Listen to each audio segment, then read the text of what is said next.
사도 바울은 지금 감옥에 갇혀 있습니다. 감옥에 갇히면 사람들이 낙심할 수 있는데 사도 바울은 절망하지 않습니다. 왜냐하면 네로 황제의 죄수가 아니라 예수 그리스도의 죄수이기 때문에 그렇습니다. 그리고 이방인을 위한 사명 때문에 감옥에 갇혀 있다고 그가 믿었기 때문에 그는 낙심하거나 절망하지 않습니다. 그리고 복음의 일꾼으로 부름받은 줄 알았기 때문에 낙심하지 않습니다. 복음의 일꾼으로 부름받아서 그가 제일 먼저 무엇을 했습니까? 우리 지난주에 봤잖아요. 그리스도의 측량할 수 없는 그 풍성함을 이방인에게 나누도록 부름받았습니다. 이것이 복음의 일꾼의 첫 번째 사명입니다. 그러면 오늘 두 번째 중요한 일이 나옵니다. 9절입니다. 영원부터 만물을 창조하신 하나님께서 감추어졌던 비밀의 경륜이 어떠한 것을 드러내게 하려 하십니다. 천지와 만물을 창조하신 하나님께서 영원부터 마음속에 가지고 계셨던 비밀의 경륜이 있었습니다. 드러내지 않았어요. 근데 이제 마음속에 가졌던 비밀의 경륜이 드러나게 됩니다. 제가 예전에 말씀드렸죠. 이 경륜이라는 것은 사람에게 쓰면 직분이라는 단어로 바꿀 수가 있고요. 하나님에게 쓰면 하나님께서 역사와 만물을 이끌어 가시는 하나님의 계획, 뜻이라고 말씀을 드린 적이 있습니다. 우리가 구원을 받습니다. 구원을 받을 때 우리가 개인적으로 구원을 받죠. 그렇죠? 틀림없습니다. 그런데 구원을 개인적으로 머물러서는 안 된다라는 것을 오늘 말씀은 우리에게 하고 있는 것이죠. 그렇죠? 우리로 하여금 사명을 주셨는데 어떻게 해요? 감추어졌던 비밀의 경륜이 드러나게 하나님께서 역사와 만물을 통해서 이끌어 가시고자 하는 하나님의 계획과 뜻이 그 비밀을 드러나고자 하는 것이 우리 모든 사람들의, 예수 믿는 사람들의 두 번째 사명이다. 이렇게 말씀하고 있는 것이죠. 지난 세월 동안 우리는 신앙생활을 한번 반성해 볼 필요가 있습니다. 왜냐하면 우리는 다 신앙생활을 개인 중심적인 부분에서 신앙생활을 했기 때문에 그렇습니다. 오늘은 예수 믿는 사람들의 두 번째 사명이 뭡니까? 바로 하나님의 비밀의 경륜. 뭐라고요? 바로 세상을 향한, 역사를 향한 하나님의 계획과 뜻이 드러나게 하는 역할을 우리에게 주셨다라는 것입니다. 하나님께서는 이 세상이 지으실 때부터 그리스도 안에서 어떤 계획과 목적이 있었습니다. 이 세상은요, 세상 사람들의 것이 아닙니다. 하나님의 세상이죠. 하나님의 소유입니다. 그래서 세상을 향한 하나님의 경륜이 있는 것입니다. 결국 하나님의 뜻대로 되는 것입니다. 오늘 이 시대에서 사람들은 하나님 말씀을 굉장히 종교적으로도 보고 자기 내면을 해결하는 말씀으로 생각하기도 합니다. 그런데 성경을 읽어보면 하나님께서 역사와 만물을 이끌어 가시는 하나님의 뜻과 계획을 우리가 읽어낼 수 있어야 되는 것입니다. 이 세상은 하나님의 경륜 가운데 속에서 움직여가는 것이죠. 코로나19를 우리가 겪으면서 이 세상이 어떻게 될까 염려하는 분들이 많았습니다. 세상이 어떻게 될까요? 여러분, 예수께서 자기의 목숨을 버리기 위해서 이 땅에 오신 세상입니다. 너무나 사랑하신 이 세상인데 결국은 하나님이 통치하는 세상이기 때문에 하나님의 뜻과 계획이 반드시 이루어질 것을 우리가 믿으면서 요동하지 않고 그것을 붙들고 살아가야 될 것입니다. 하나님의 계획과 뜻이 뭘까요? 1장과 2장에 나와 있습니다. 1장 9절과 10절을 같이 한번 읽어보겠습니다. 그 뜻의 비밀을 우리에게 알리신 것이요 그의 기뻐하심을 따라 그리스도 안에서 때가 찬 경륜을 위하여 예정하신 것이니 그 경륜이 뭡니까? 하늘에 있는 것이나 땅에 있는 것이 다 그리스도 안에서 통일되게 하려 하십니다. 하나님의 계획과 목적이 뭐냐면 하나님께서 다시 연합되는 것이 하나님의 목적이다. 이렇게 말씀하고 있습니다. 2장 13절 또 같이 읽어볼까요? 이제는 전에 멀리 있던 너희가 그리스도 예수 안에서 그리스도의 피로 가까워졌느니라. 하나님께서 통일과 연합을 그리스도 안에서 이루시는데 어떻게 이루십니까? 교회 안에서 담벼락이 무너지고 한 세 사람을 지어서 정말 하늘에 있는 것이나 땅에 있는 것이 통일되고 연합되는 것이 교회 안에 이루어지면서 있는 것을 바라보면서 야, 하나님께서 그렇게 세상을 이끌어 가시는구나라는 것을 우리가 기대하면서 살도록 하시는 것이죠. 자, 이 세상에서 죄가 들어오자마자 사람은 어떻게 됐습니까? 하나님을 피해서 숨습니다. 그 하나님을 피해서 숨은 인간이 어떻게 하죠? 아담이 하와를 탓합니다. 하와를 비판합니다. 하나님, 저 여자 때문에 먹었습니다라고 비난합니다. 죄가 들어오니까 하나님과 사람과의 관계가 깨어지고 사람과 사람과의 관계가 깨어지고 또한 나 자신, 자기와 자기의 관계가 깨어집니다. 훌륭해 보이는 사람들도 만나보면 자기 안에 깊은 좌절이 있는 것을 보게 됩니다. 사람들이 이런 문제를, 인간의 문제를 해결하려고 무던히 애를 씁니다. 세상은 어떤 방법으로 이 문제를 해결합니까? 인간의 바깥의 문제를 해결하려고 애를 씁니다.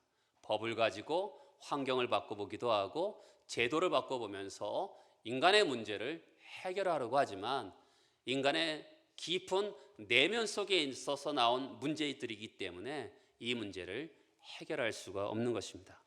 근데 하나님께서 이 죄의 문제를 해결하시는데 어떻게 해결하십니까? 하나님께서 성령 안에서 인간을 한 번 더 태어나게 하심을 통해서, 거듭나게 하심을 통해서 인간을 변화시키는 것을 볼 수가 있습니다. 새 피조물이 되니까 하나님과 나와의 관계가 회복이 되고 사람과 사람과의 관계가 회복이 되고 나 자신과 자신과의 관계가 회복되고 있는 것이죠. 그리스도 안에서 그러니까 하늘에 있는 것이나 땅에 있는 것이 어떻게 해요? 다 통일되고 연합되는 방법으로 그 방향으로 가고 있는 거죠. 그렇죠? 하나님께서 사람과 하나님과의 관계, 사람과 사람과의 관계, 또한 나 자신과 나 자신과의 관계를 회복되게 함을 통해서 그것을 통일되고 연합되게 하신 방향으로 하나님께서 이 세상을 경륜 가운데, 그렇죠? 하나님의 목적과 계획을 그렇게 이루고 계심을 1장과 2장에서 말씀하고 있는 것이죠. 우리는 보통 나 하나 잘 되고 나 하나 복되게 하려고 살아갑니다. 그런데 오늘 성경은 3장 9절에서 우리가 하나님의 목적과 계획을 알고서, 그렇죠? 연합과 일치, 하나됨이 그것을 향한 하나님의 계획과 목적이 있음을 기대하면서 하나님께서 우리에게 어떤 일을 또한 기대하실까요?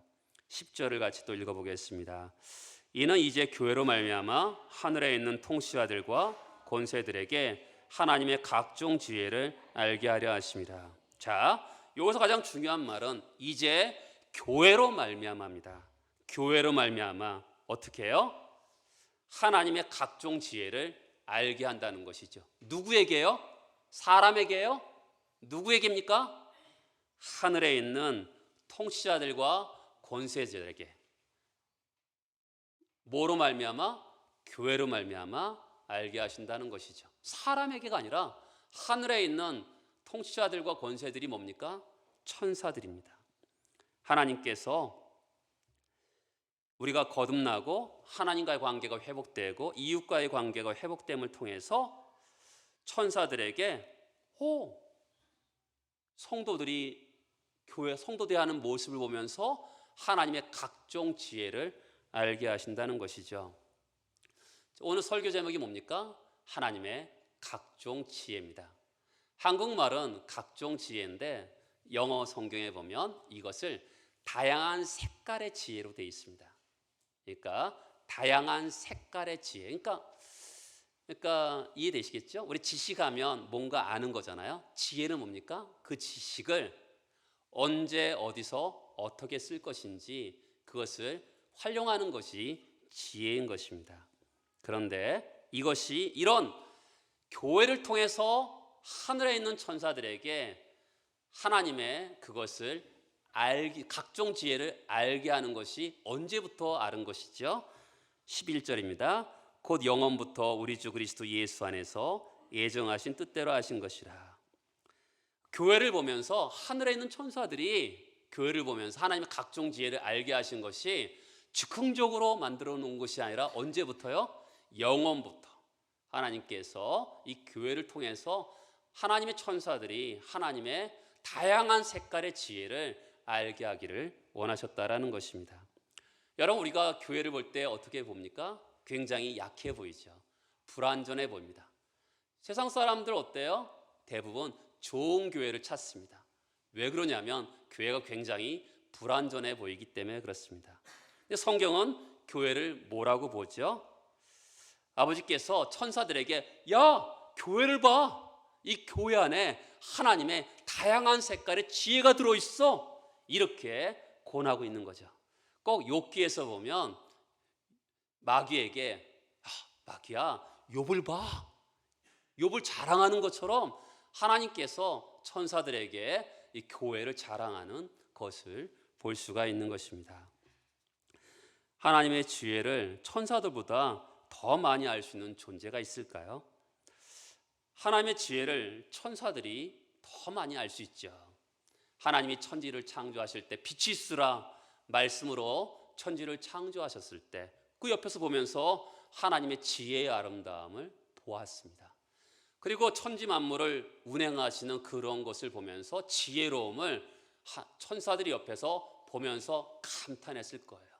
그리고 나라를 세우고 나라가 멸망하고 또 어떤 사람을 세우고 어떤 사람을 거두면서 그 일을 행하시는 하나님의 모습을 보면서 천사들이 아마 기가 막히다 라면서 하나님의 지혜에 대해서 감탄했을 것입니다.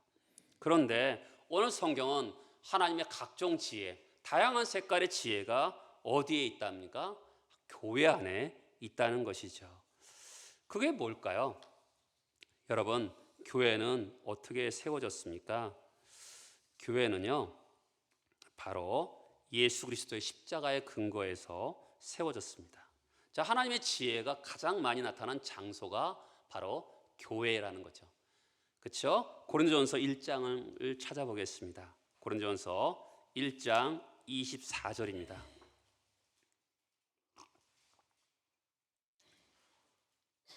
오직 부르심을 받은 자들에게는 유대인이나 헬라이나 그리스도는 하나님의 능력이요 하나님의 지혜니라. 그리스도가 하나님의 뭐라 그럽니까?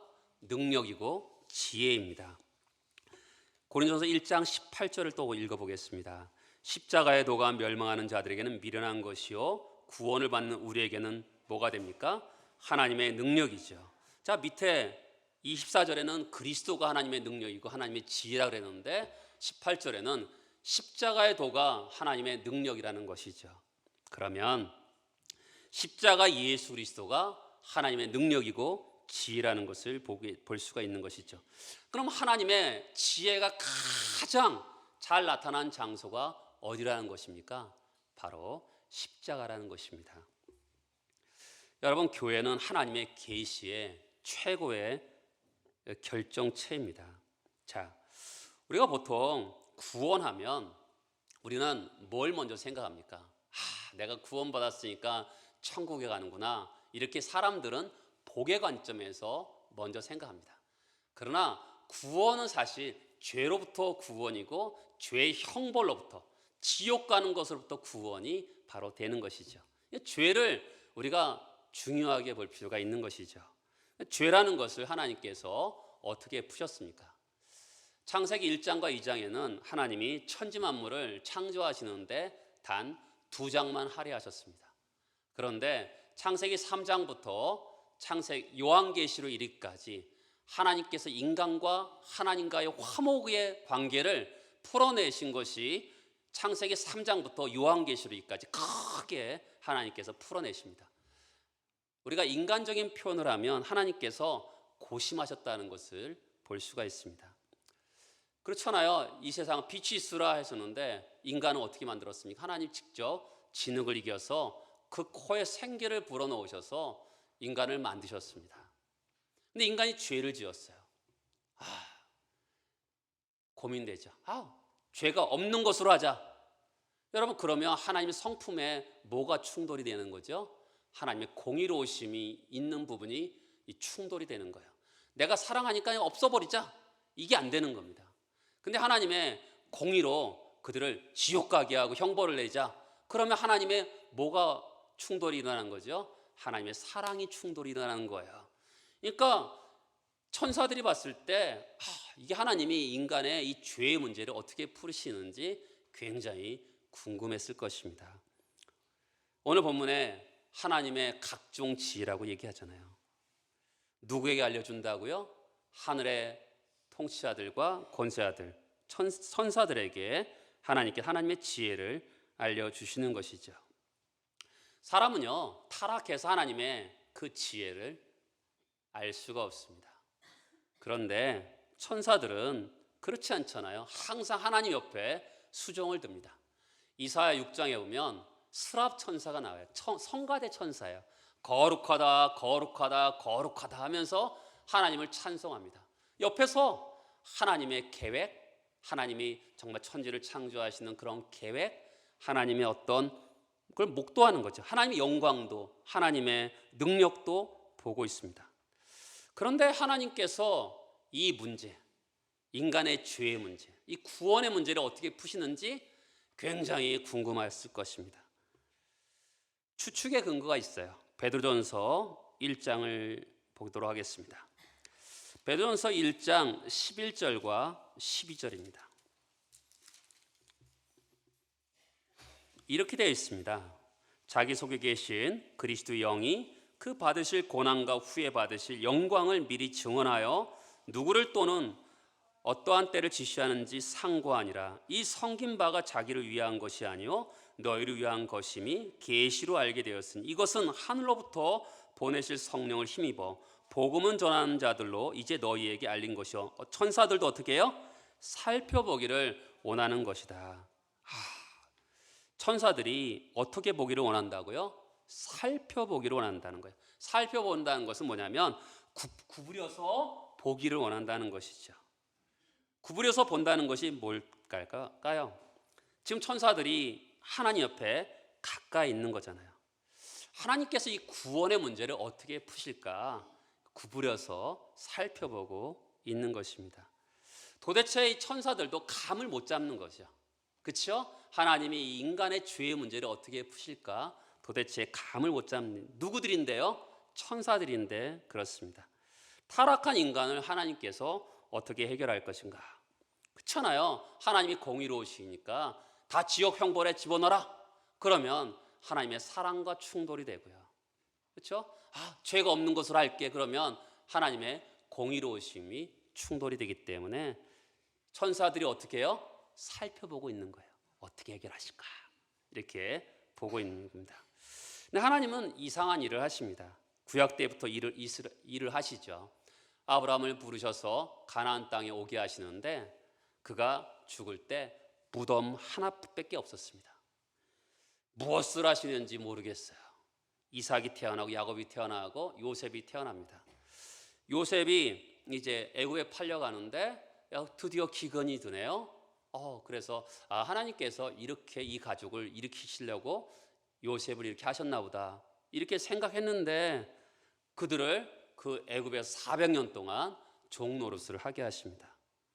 도무지 하나님의 의도를 알 수가 없는 거죠. 모세를 부르십니다. 괜찮은 사람 같아요.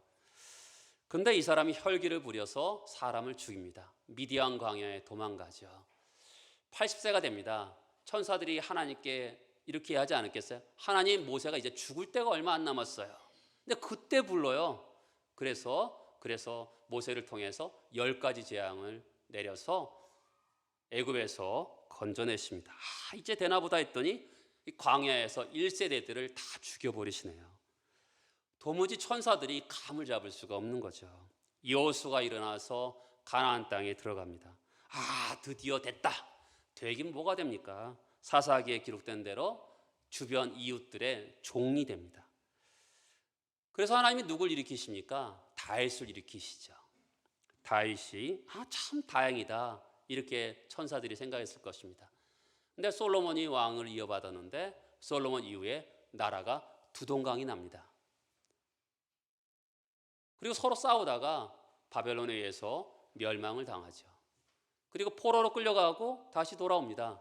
다시 돌아왔더니 이제 되나 했더니 알렉산더에게 정복을 당하고 그리고 로마의 속국이 됩니다. 드디어 누가 오십니까? 드디어 예수가 옵니다. 천사들이 굉장히 놀랐을 것입니다. 아브라함도 부르고 요셉도 부르고 다윗도 부르고 엘리야를 불렀는데 드디어 누구를 통해서 진행하신다고요? 예수를 통해서 진행하십니다. 지금까지는 될뚱말뚱하는 거예요. 우리 그렇잖아요. 우리 인생을 살다 보면 될 것 같기도 하고 안 될 것 같기도 하고 이제는 되겠지 했는데 또 안 되는, 그러다가 이제 진짜 예수가 옵니다. 천사들이 생각했을 때 이제는 성자 하나님이 가니까 이제는 되겠지라고 생각했습니다. 근데 예수가 태어나는데 말구에서 태어납니다. 누구도 흠모할 만한 모양도 없이 태어나시는 거죠. 그래도 혹시나 했는데 십자가에서 죽어버리시네요. 천사들이 놀랐을 것입니다.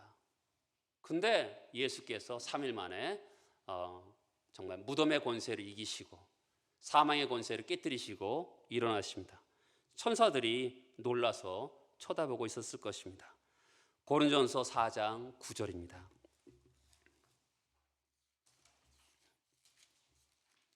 4장 9절에 보면 이렇게 되어 있습니다. 내가 생각하건대 하나님이 사도인 우리를 죽이기로 작정된 자 같이 끄트머리에 두셨음에 우리는 세계 곧 누구에게? 천사와 사람에게 뭐가 되어? 구경거리가 되었다라는 것이죠. 왜 구경거리가 되었을까요? 천사들이 왜 사도를 보면서 왜 구경했을까요? 하나님이 복음을 전하는데 상상할 수 없는 방법으로 복음을 전하는 것이죠. 그렇죠? 이 사도들을 어디에 뒀어요? 끄트머리에 뒀어요. 그런데 천사들이 생각하기에 복음이 전달되면 좀 더 멋있게 전달돼야 되지 않겠습니까? 그런데 그들을 끄트머리에 두면서 찌꺼기처럼 두는 거죠. 그런데 복음의 영광이 온 민족에게 전달될까? 조롱하는 게 아니라, 구경거리가 조롱하는 게 아니라 보고 있는 거죠. 그렇잖아요. 우리가 바둑을 보면 흑이 한 점을 두면 백이 한 점을 두면 하면서 이 사람이 이기는 것 같고 저 사람이 이기는 것처럼 구경거리가 되는 것이죠. 누구에게 더 구경거리가 되겠어요? 천사들에게 구경거리면 사람에게는 더 큰 구경거리가 되지 않았겠어요? 여러분, 기독교는 굉장히 위태했습니다. 로마 시대에 10대 박해 사건이 있었어요. 멸망하기 딱 알맞았는데 멸망하지 않았네요. 세계 역사를 통해서 수천 년 동안 기독교는 숱한 위기를 겪었는데도 그때마다 하나님께서 사태를 반전시키셨습니다. 디모데전서 3장 16절을 보겠습니다.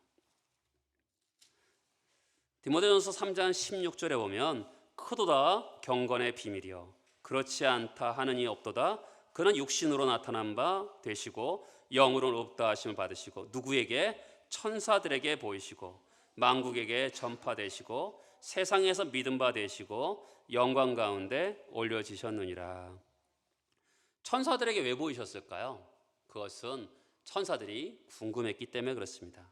우리 예수께서 부활하신 다음에 우리가 가장 기억이 나는 사람은 사도 베드로입니다. 그가 예수를 3번 부인했거든요. 그러니까 그를 다시 한번 위로하고 격려해서 하나님의 사역자가 되기 위해서 예수께서 그에게 나타나셨습니다. 근데 부인한 차원에서 나타난 게 아니라 천사들은 어떻게 해요? 궁금했죠. 예수께서 무덤의 그늘 아래 들어가셨는데 어떻게 되시나 하는데 예수께서 부활하셔서 짠하고 누구에게요? 천사에게 보이셨다는 것입니다. 이게 뭐예요? 하나님의 지혜인 것이죠. 하나님의 각종 지혜, 그렇죠?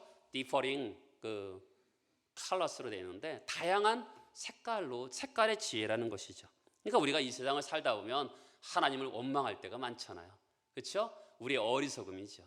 하나님이 지금 상황 가운데서 이렇게 어떤 작전을 짜고 계시는데 우리가 그것을 보지 못하니까 우리가 이해할 수 없는 것이지, 어느 순간에 그것이 모아지면 하나님께서 이것 때문에 하셨구나 라는 것을 우리가 깨닫게 되는 날이 있을 겁니다. 하나님께서 죄의 문제를 어떻게 해결하십니까? 하나님의 사랑과 공의가 정말 사랑도 공의도 전혀 손색됨이 없이 십자가에서 예수의 그 은혜로 하나님의 지혜로 인간을 회복하시는 것을 우리가 볼 수가 있는 것이죠. 천지 창조할 때 인간을 만든 것도 귀한 것이지만 사실은 지금이 인간이 더 귀한 것이죠. 왜 그렇습니까? 예수께서 성자 하나님께서 이 땅에 오셔서 우리 죄를 위해서 피를 뿌리시고 우리로 하여금 그리스도 예수의 옷을 입히셔서 우리가 지금 더 귀한 존재가 된 것입니다. 그러면 지금까지는 구원에 대한 하나님의 지혜라 그러면 적용해야 되잖아요. 우리 각자가 어떻게 구원받았는지도 굉장히 하나님의 각종 지혜, 다양한 색깔의 지혜가 있는 것이죠. 사도 바울이 구원받은 거 보세요. 스데반을 죽인 다음에 다메섹 도상에서 그가 그렇게 구원받을 줄 누가 알았겠습니까? 여기 모여있는 우리들이 저녁에 한번 모여서 우리가 어떻게 구원받았는지 한번 이야기를 해본다 합시다. 아마 몇 사람 못하고 밤을 새울 겁니다. 왜냐하면 40년 살은 인생을 하나님께 그렇게 인도한 인생을 하나님의 지혜를 얘기하면 꼭 400년 동안 사는 사람처럼 길게 얘기하기 때문에 아마 몇 사람 못하고 금방 밤이 새워질 것입니다. 요한복음에도 그렇게 얘기하잖아요. 예수께서 이 땅에 계실 때 일만 기록해도 그 기록한 책을 이 세상에 둘 수 없다고 얘기하잖아요. 과장법을 사용하시잖아요. 우리를 부르신 하나님의 부르심은 너무나 다양합니다. 기계적으로 우리를 이렇게 부르셨다. 종종 어떤 분들은 자기가 하나님께서 이런 과정 속에서 부름받았기 때문에 어떤 사람을 기계적으로 똑같이 맞추려고 하는 경향이 있습니다. 어떤 한 사람도 똑같은 방향으로 구원받은 경우는 없습니다. 하나님의 각종 지혜인 것이죠. 누가복음 15장에 보면 이 세 가지 비유가 나옵니다. 잃어버린 탕자가 돌아온 이야기, 또한 양 99마리, 한 마리의 잃어버린 양, 또한 잃어버린 드라크마 이야기가 나옵니다. 거기서 누가복음 15장 10절에 보면 내가 너에게 이르노니 이와 같이 죄인 한 사람이 회개하면 하나님의 사자들 앞에 기쁨이 되었느니라. 천사들이 왜 기뻐했을까요? 아, 지금 돌아왔구나 이렇게 기뻐하는 것이 아니라 과연, 그렇죠? 우리가 인생을 살다 보면 그렇잖아요. 여러분, 사도 바울이 복음을 전합니다. 가면 배가 파선하고, 또한 가면 강에 빠지고, 어느 도시에 들어가면 감옥에 들어가고. 아니, 그렇게 해서 어떻게 복음이 온 세상에 전달이 됩니까? 이렇게 우리가 질문할 수밖에 없는데 이게 웬일입니까? 그러면서 하나님의 사람들이 한 명 한 명 돌아오는 것이죠. 우리가 어떤 깨달음이 오면 어떻게 하죠? 손바닥으로 무릎을 탁 치죠. 근데 천사는 자기 머리통을 꽉 쳤을 겁니다. 아, 이 돌대가리야, 정말 너는 그러고도 천사냐, 그것도 모르냐라면서 자기 머리를 팍 쳤을 겁니다. 여러분, 하나님의 각종 지혜가 결국 어떻게 해요? 우리를 향한 하나님의 지혜가 발동된 거죠. 우리를 구원하시고자 하나님의 지혜가 발동됐기 때문에 우리가 얼마나 귀하겠습니까? 그렇죠? 그러니까 이 세상을 살면서 사실은 걱정할 필요가 없는 것이죠. 여러분, 교회에 무엇이 또한 하나님의 지혜가 나타난 것일까요? 우리는 어머니 모태에서부터 태어날 때부터 죄 가운데 태어났기 때문에 나밖에 몰라요. 그렇죠? 나만 잘 되고 내 가족만 잘 되고 내 가족이 복되고 사실은 그것밖에 모릅니다. 나 하나 기쁘게 살기를 원하는 것이 우리들입니다. 그런데 우리가 거듭나서 새로운 피조물이 되어니까 연합과 하나됨을 통해서 아, 하나님께서 이런 계획이 있구나. 나만 잘 되는 것이 아니라 같이 더불어 함께 이것처럼 하나님이 그렇게 살기를 원하시는구나 하는 것을 깨닫게 됩니다. 우리 같은 절망의 인생들이 정말 하나님의 사람으로 빚어지는 것을 보면서 천사들이 놀랄 것입니다. 우리의 삶에 중요한 변화가 하나 옵니다. 우리가 나만 알고 나만 잘 되고 나만 잘 살면 되고 나만 복되면 우리 가족만 잘 되면 돼, 이렇게 생각했던 우리가 누군가가 더불어서 살아가기를 원합니다. 함께 더불어. 왜요? 성경이 이렇게 말하니까.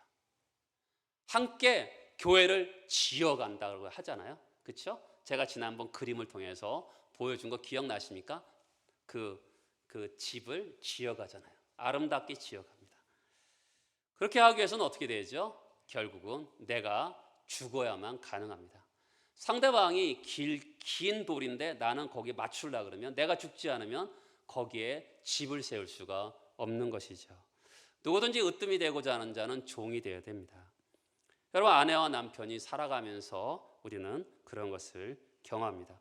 내가 깨트려지고 내가 녹여지지 않으면 절대로 남을 섬길 수가 없는 것이죠. 천사들은 그랬을 겁니다. 아들 하나님이 왜 저런 것들을 위해서, 그렇죠? 우리는 저런 것들이라고 할 만해요. 우리 자신을 보면서도 어떻게 나 같은 것을 구원하셨을까 이런 생각이 들 때가 있거든요. 저런 것들을 위해 하나님이 돌아가셨을까?